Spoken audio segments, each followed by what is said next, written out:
আমরা এই নিয়ে কথা বলবো। এই মুহূর্তে আমাদের সঙ্গে টেলিফোনে রয়েছেন রাজনৈতিক বিশ্লেষক সুমন ভট্টাচার্য। সুমনবাবু, যে বিষয়টা জানতে চাইবো যে গতকালই তো লোকসভা নির্বাচনের ফলাফল প্রকাশ করেছে, একক সংখ্যাগরিষ্ঠতা পায়নি বিজেপি। সেক্ষেত্রে আজকে এনডিএ জোটের বৈঠক রয়েছে, কতটা এবারে শরিক নির্ভর হতেই হচ্ছে মোদিজিকে, সেক্ষেত্রে শরিকরা তারা কতটা কিংমেকার হতে পারে আজকের এই বৈঠকে? দেখুন, শরিকরাই কিংমেকার। আমি আপনাকে মনে করাবো যে নরেন্দ্র মোদী এবারের নির্বাচনে ধারাবাহিকভাবে মুসলিমদের সংরক্ষণ দেওয়ার বিষয়ে বিরোধীদের আক্রমণ করেছে। আর চন্দ্রবাবু নাইডু অন্ধ্রপ্রদেশের নির্বাচনটাই জিতেছেন মুসলিমদের সংরক্ষণ দেওয়ার কথা বলে।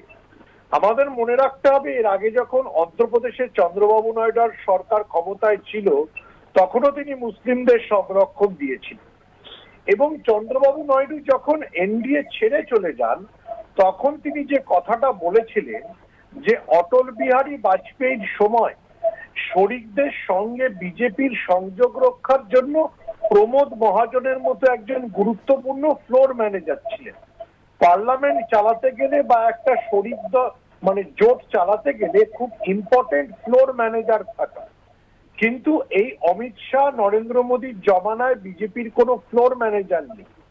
ফলে চন্দ্রবাবু নাইডু কতদিন বিজেপির সঙ্গে থাকবেন সেটা নিয়ে গভীর সংশয় আছে।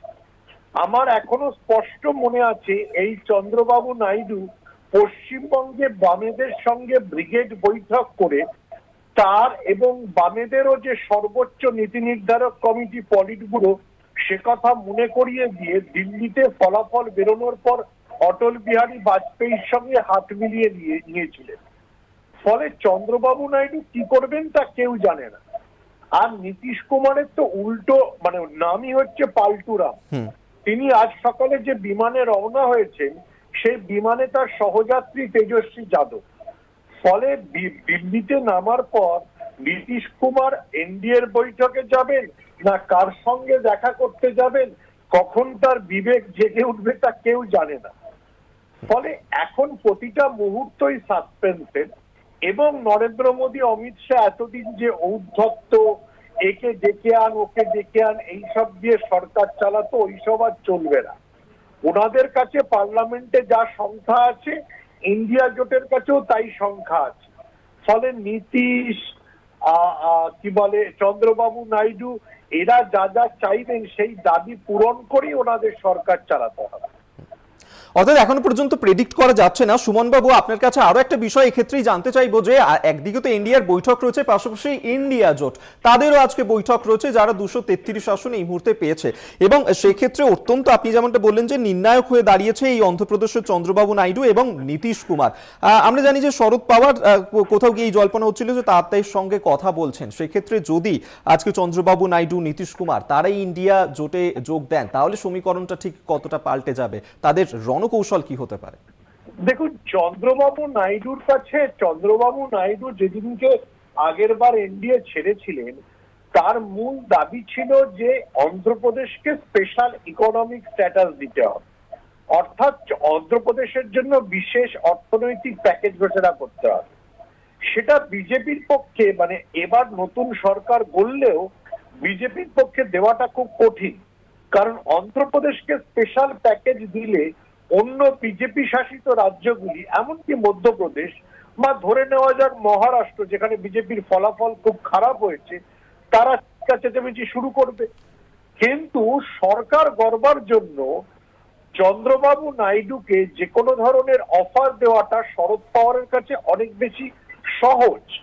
কারণ শরদ পাওয়ার জানেন যদি চন্দ্রবাবু নাইডুকে উনি উপপ্রধানমন্ত্রী করে দিতে পারেন তাহলে চন্দ্রবাবু নাইডু আপাতত তাই নিয়ে সন্তুষ্ট থাকতে পারে। এবং সেই সন্তুষ্ট থাকার অবকাশে যদি একবার ইন্ডিয়া জোট সরকার গড়ে ফেলে তাহলে এই যে বিজেপির যারা দাপুটে নেতা, ইনক্লুডিং পশ্চিমবঙ্গের যেসব নেতারা কেন্দ্রীয় নিরাপত্তা বাহিনী নিয়ে ঘুরে বেড়ায়, তাদের অনেককে বিদেশে পাড়ি দিতে হবে। ধন্যবাদ আপনাকে। আমাদের সঙ্গে এতক্ষণ টেলিফোনে ছিলেন রাজনৈতিক বিশ্লেষক সুমন ভট্টাচার্য। অর্থাৎ আমাদের অবশ্যই আজকের এই বৈঠকের দিকে তো আমাদের নজর রাখতেই হচ্ছে, কারণ অত্যন্ত গুরুত্বপূর্ণ হয়ে যাচ্ছে কিন্তু এনডিআর এই বৈঠক, পাশাপাশি ইন্ডিয়া জোটের বৈঠক। তবে এই মুহূর্তে একটা আপডেট আপনাদেরকে দিয়ে রাখবো, যেমনটা খবর আমরা এখনো পর্যন্ত পাচ্ছি, তেজস্বী যাদব এবং নীতিশ কুমার তারা দিল্লি যাচ্ছেন।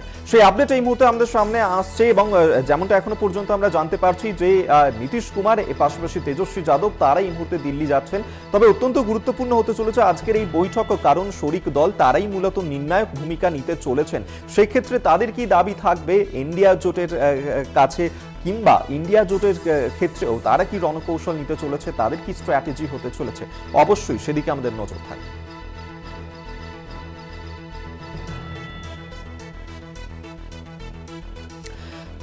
আপনাদেরকে আরেকবার জানিয়ে রাখবো যে এই মুহূর্তে আরো একটা আপডেট, যেটা আপনাদেরকে বলছিলাম যে নীতিশ কুমার এবং তেজস্বী যাদব তারা একই ফ্লাইটে করে দিল্লি যাচ্ছেন। এমনটাই কিন্তু এখনো পর্যন্ত আমরা জানতে পারছি যে নীতিশ কুমার এবং তেজস্বী যাদব তারা একই ফ্লাইটে দিল্লি যাচ্ছেন।